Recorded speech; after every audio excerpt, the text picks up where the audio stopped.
Hey everybody, Jeff here from JazzWire. Welcome to the video this week. So instead of doing a guided listening, I've got a video here for the sax players out there or for all of the players of other instruments who really want to know about how to develop your saxophone tone.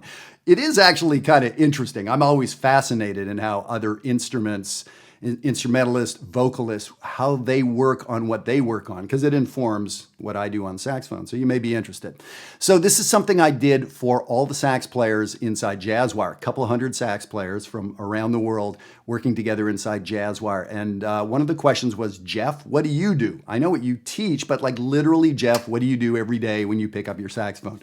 Here's two things I do. So lesson that was created for JazzWire, but I wanted to share it with you all out there. I think it'll be pretty interesting. Just as a note, the JazzWire Summer Summit is coming up July 24 through 27. We have 85 people coming from around the world. I'm talking about Australia, New Zealand, all across Canada, all across the US, Europe, like all across the world to join us here in the Washington, D.C. area. We're sold out for everything. We have two kind of last minute openings on bass and drums, two folks that unfortunately had to cancel and unable to make it. So we can offer some reduced tuition for a more sort of novice intermediate drummer, a more novice intermediate bass player. That's the specific opening. So if you're somewhat new to jazz, you know, can play a little bit, but you're not, you know, you're just getting going. That's it. We're not looking for, you know, the all-state winner or for an adult who's been playing gigs for 35 years. If that bass and drum spot sounds interesting to you, reach out to us at the address here. I'd love to fit you in. All right, let's get into some saxophone harmonics. Hey there, saxophone players and anybody else just dying to know about saxophone tone and harmonics. So I've gotten some requests for, you know, kind of specifically what I do as far as my tone, my warm-up, all that. And so two exercises very closely related that I've been doing sort of independently for maybe 5 or 6 years. So I'll just start off with matching harmonics, something I've been aware of for decades and decades, but I kind of got back to it maybe, let's call it 5 years ago. And the idea is to use the harmonic series. So we know we can play a low B flat, right? And if we kind of play the saxophone wrong, we get a higher note. So here's a low B flat. I'm going to keep that low B flat fingering, no octave key, low B flat. I'm going to change some stuff and get a higher note.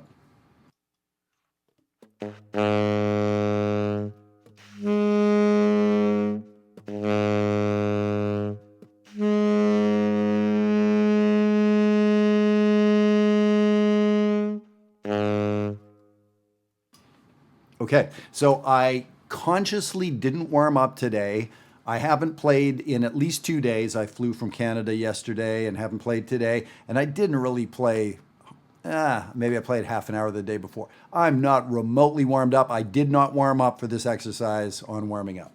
So I played a low B flat, and as you heard, it was an air ball to begin with because I've forgotten how to play the saxophone in the last 2.5 days. That's why we do long tones. That's why we warm up, because every day we don't know how to play, myself included. And every pro I've ever talked to will tell you the same thing.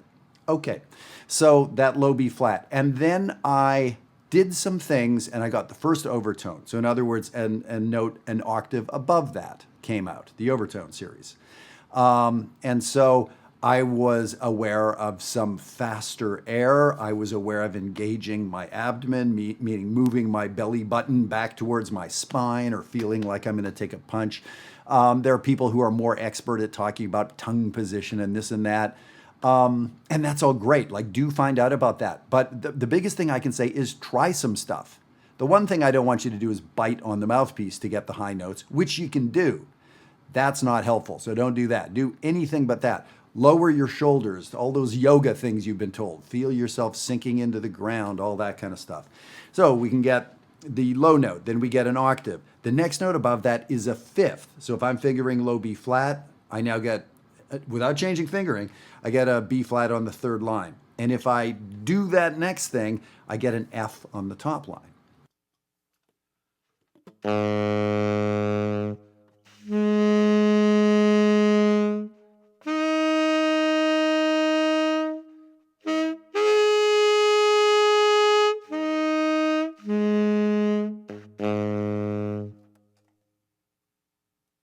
The fact that I'm not getting those cleanly, I've not warmed up. So that's part of my warm-up. Now, I don't do that sort of bugle call thing, low B flat, up an octave, the fifth, then an octave above that. And now the overtone series goes up infinitely, literally infinitely. The frequencies keep getting cut in half, I think is what's happening, and we keep going up. So just to go through it, we get the octave, the low note. Then we get an octave. Then we get a fifth above that. Then we get a fourth above that, which is another octave. Then we get sort of a sharp third above that, which is the third. Then we get a minor third, which is the fifth. Then we get sort of a flatter minor third, which is the flat seven. Interesting, the first true seventh arpeggio we get 1, 1, 5, 1, 3, 5, flat 7. And actually, if you keep going up, the notes, they get closer and closer together. They're not in tune with each other. The first thing you get is a Lydian dominant scale. This, you know, when you add up all the notes from B flat, you end up getting a C, you end up getting an E natural, not an E flat. So interesting. The universe kind of digs Lydian dominant. Okay. And yeah, it's the aliens. Don't worry about researching it. It's an alien scale mode, and that's what they like. Okay. So now, so I don't really love doing that bugle call thing, or I don't really like teaching it. Maybe I should, but to me it encourages biting to get the next note and to get higher and higher, and we think we want to get higher and somehow that's helping us. It's not. It's teaching us to squish ourselves and bite the mouthpiece. So I never teach that. Again, I'm sure there's good ways to do it. I'm sure there's people that do it properly. I know there are. I don't like it because it encourages cheating. Okay, so here's what I like doing. So now we're like finally getting to my exercise. Finger a regular F with an octave key, so top line F, and then move to fingering a low B flat, high F to low B flat, except for the high F stays. Here's what it sounds like.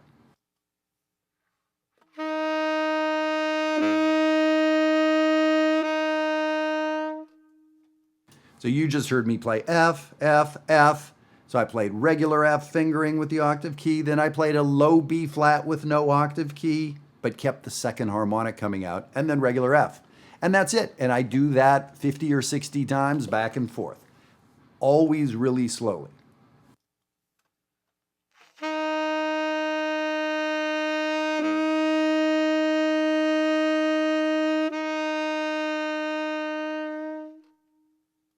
I'm pretty much out of air at this point, playing 3 Fs. So that's, I don't know how long I held them. I don't know, 5, 6, 7, 8 seconds each. And now I'm trying not to think about dinner or what I'm going to watch on Netflix tonight or any of that. I'm trying not to. I probably am. I think I saw some chicken in the fridge. Anyway, what I'm trying to do is be in the moment with that note. When I play that first F, don't go on. No, don't play a second note. How great is that first note? Is it relaxed? Are my shoulders down? Am I breathing deeply? Is it thick? Is it full? If it's not the most perfect F you've ever played, don't go on. Why would you? Don't play that F. It has to be at least 90% awesome. Then move on to the harmonic. And what happened? Well, all hell broke loose. Something probably happened. Maybe you didn't get the note. Maybe it was sharp. Maybe it was squished. Maybe you noticed that second F was like way better than the first one. Man, I thought I was 90% there. This F's way better. What's a harmonic? It's going to sound different. So match it. Is it better? Make it even better. Is it worse? Make it better. And so I'm judging myself on thickness of tone, whatever that means. Thick, full, Dexter, whoever you want to call. I'm not using a tuner. Don't use a tuner, I would say, for now, because I don't want this to be an eye exercise. This is an ear exercise. Tuners encourage eyeballs. I don't want that. So in general, I'm going to like the flatter note. Just in general on the saxophone. It sounds better when you play flatter in the sense that our tone. This is a tone exercise, not an intonation exercise, so don't mix them up. The tone is generally bigger, wider, thicker on the flat side. It's generally squished, nasal, all those things on the high side. So if one of them was flatter, I'm going to have that be what I like, and I'm going to try to bring the other one down, whichever it is. Different horns will be different. Different days are different. So the quality of sound, the timbre, maybe a buzz. I kind of like a buzz in my sound. If one had more buzz and one had less, maybe I try to get more buzz. If I'm doing this from a classical perspective, ooh, don't want so much buzz. Can I make it more pure like the other one? So different sound conceptions are going to be different. Everything you can imagine. Volume, in general, the louder one, good. The horn's vibrating better. If one's kind of dead, I'm going to see what I can do to make it like the louder one. Again, not the goal isn't always volume necessarily, but here, let's crank away. Neighbors and spouses love this. So let me warm up. Let me do it a bit.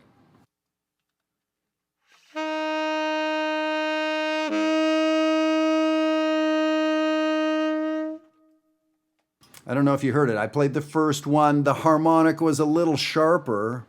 And so it's like, oh, okay, yeah, no, let me bring that down. So note to self, the harmonic on this B flat maybe is sharper. It is today.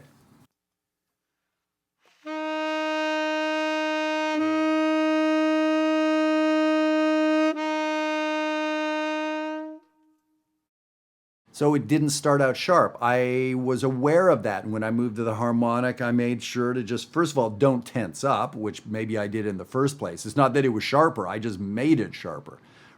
Okay, reminder to myself for the 15 trillionth time, just because you change notes doesn't mean you do anything with your embouchure. It shouldn't. And if anything, we want to bring it down.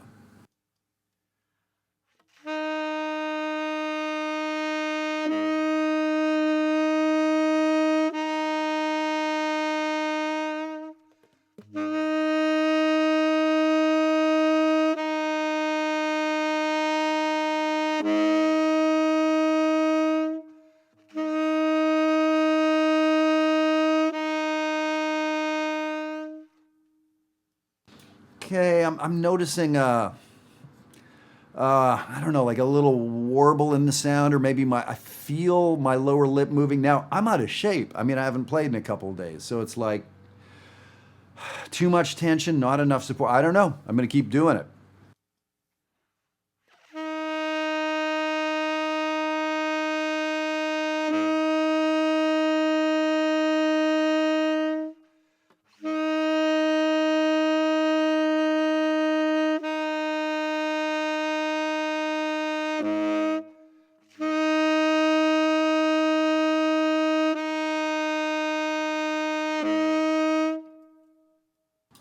Three notes ago, I realized like I'm not moving enough air, okay?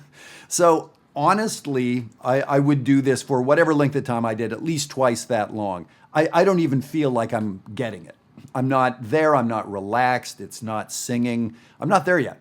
So this is what I do. That's number one. Here's the next one. So there's a PDF, it's called the Katis Buckingham, whatever, harmonic warm-up thing.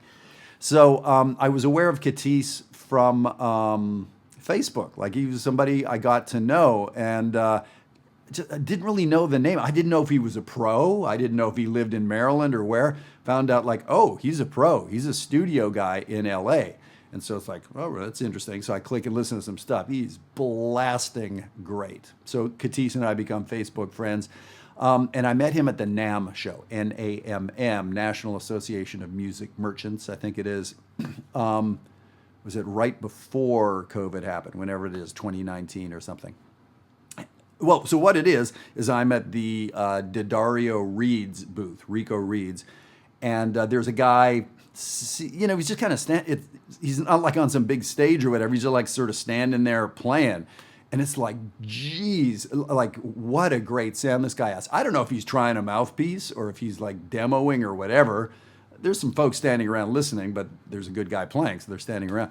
And he's sort of talking about this reed he's playing, and he's doing some sort of demo for Dario. And I go up and introduce, like, hey, I'm Jeff, I'm here with Eastman, just, man, you sound great. He's like, oh, I'm Katis. I'm like, oh my God, how many Katis saxophone players are there? So we talked and, for the first time met face to face, and, it was fun catching up. And so I remember saying to him, like, man, what a great sound. And I said, just let me ask, I asked this of a lot of pros, but I mean, did you kind of have a great sound when you first started? And he started laughing so hard, I think he snorted. I couldn't even get the sentence out like, did you have a naturally great? He's like, oh my God, no, it was terrible. I work so hard on my saxophone sound every day. So now this is a guy who does movies and TV shows, and like he's at the highest end of the LA studio scene. Every day he's beating back the bushes, and just trying to find the saxophone sound he had yesterday if he's lucky, and then trying to get better. So I've had that response from almost all pros who I feel like are being honest with me that, yeah, this is daily stuff. So I have my phone out and I'm just like videoing him a little bit. And so I went back. He was doing this weird harmonic thing and I couldn't figure out what it was. And I was like, what's that? He's like, oh, it's a warm up I do every day. Where'd you get it? I don't think he told me where he got it from, or he didn't remember, or maybe he invented it. And so I went back and I had to, like, from looking at his fingers and listening, I had to kind of transcribe what he was doing. So this is what he was doing. So I'll do it for you in the key of F on the Katis Buckingham sheet.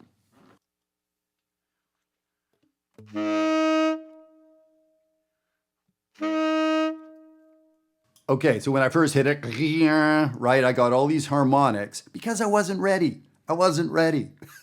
I've forgotten how to play saxophone. Oh, right, to play saxophone, it's really freaking physical, and you have to have this going on. And I didn't. I just blew into the horn. Okay, let's see if we can get the first note.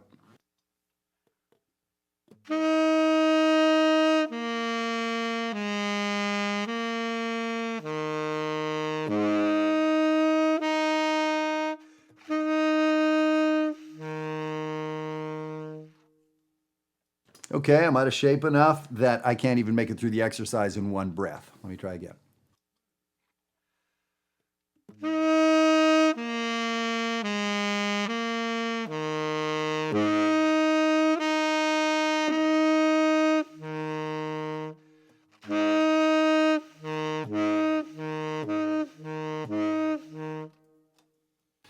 Man, so I've been working on that kind of for 5 years, and it's rare that I play those, whatever it is, 9 notes correctly. And when I first started, and I mean, like, I know how to play. I've done a million.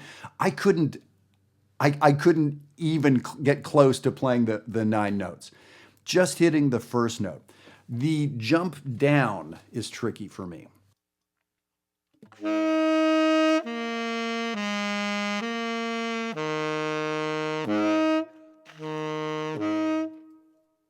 Well, okay, I guess it's the jump up from low F to harmonic F. No tongue. This is all air and voicing and embouchure.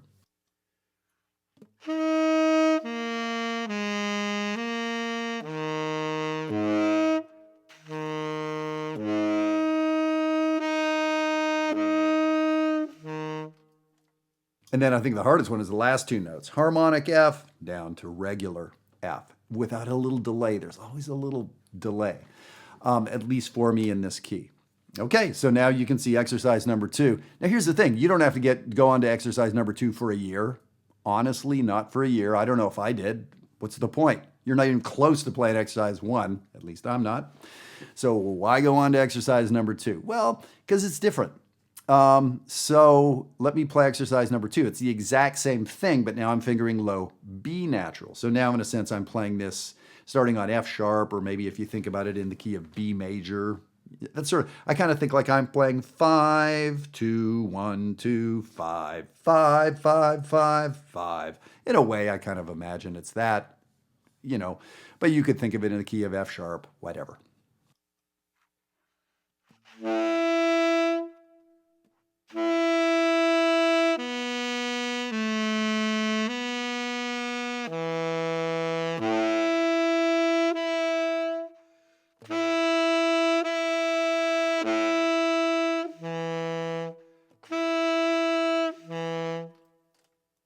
So all the hard parts are still hard, but this key is easier. So whatever it is, so I'm playing my new Eastman. If I do it on my Mark 6, some things are harder and some things are easier. So let me try number 3, just in the key of whatever we want to call that, G or C.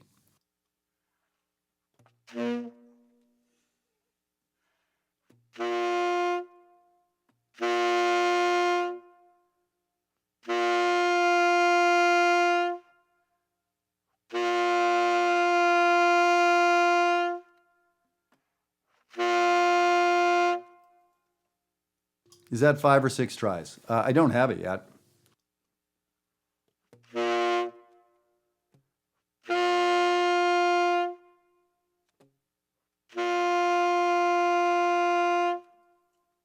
So I was messing around with teeth down on the top of the mouthpiece, engaging here, and how much pressure on the reed, how much to open up, but then I also need some pressure to focus it.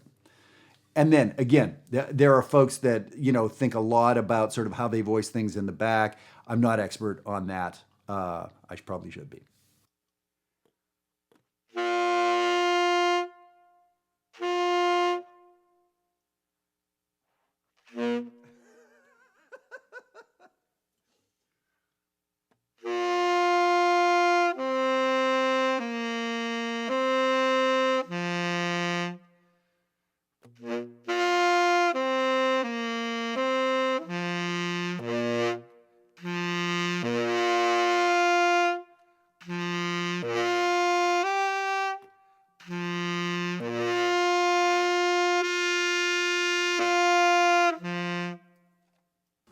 Wow, so that one's hard for me. Number 3, starting on a G. There you go. That's what I do. So I can feel like I did some sit-ups just now. That's that engaging. So I literally feel like I've done physical work. I can feel my top teeth. I haven't hurt myself. They're not aching, but I can feel like I've been using pressure, pushing down on the horn. I don't feel good. I don't feel ready to go, but 10 minutes of this, and I will. I'll be better. I'll be closer. This also, when if I change reeds, if I'm using a new ligature, if I have a new mouthpiece, a new horn, like any equipment change, this is what I do to teach me what's going on with the new equipment. And this is the way I test new equipment. Is it easier? Is it harder? Are things popping out better or not? Are things too strident? And I have to learn how to temper them. Ooh, I like this mouthpiece, but it's a bit strident. Ooh, I need to learn how to control it. Or this mouthpiece is a little dead, but I notice when I push it, it opens up. Can I get used to playing with the physicality at the place where, like all those things, right? That's what we're trying when we try equipment. So this is a good way. This was going to be a 3-minute video. I think this is about 2 hours in now. So I hope that was helpful. And I did want it to be me literally kind of warming up because I need to today, may as well turn on the camera, but to give you a sense of what I'm thinking about. That's the biggest thing. It's one thing to have this handout. I could have given you the handout and say, here, do this, but the headspace we need to be in, how harshly we're judging ourselves, like to what level we're trying to hold ourselves. That's what's going on.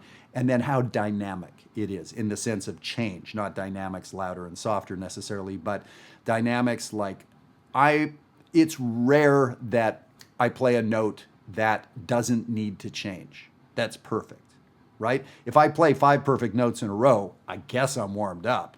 I'm probably awesome too, right? But like that's the way to think about it. Like not that we want to be neurotic about it, but try not to be too happy with what you play as you're doing this because it's searching, it's experimenting. We're walking in the forest. I don't want to stand where I am. I want to walk. I want to look. I want it to look cooler. I want to find that waterfall, right? So that's not a negative thing. You're not being neurotic about standing in one place. You're excited about finding the cool next view, right? So that's the way I think about it. I'm not down on myself, judgmental, and judgmental is probably the wrong word, but I'm excited to find this awesome sound that I'm going to play the rest of the day with.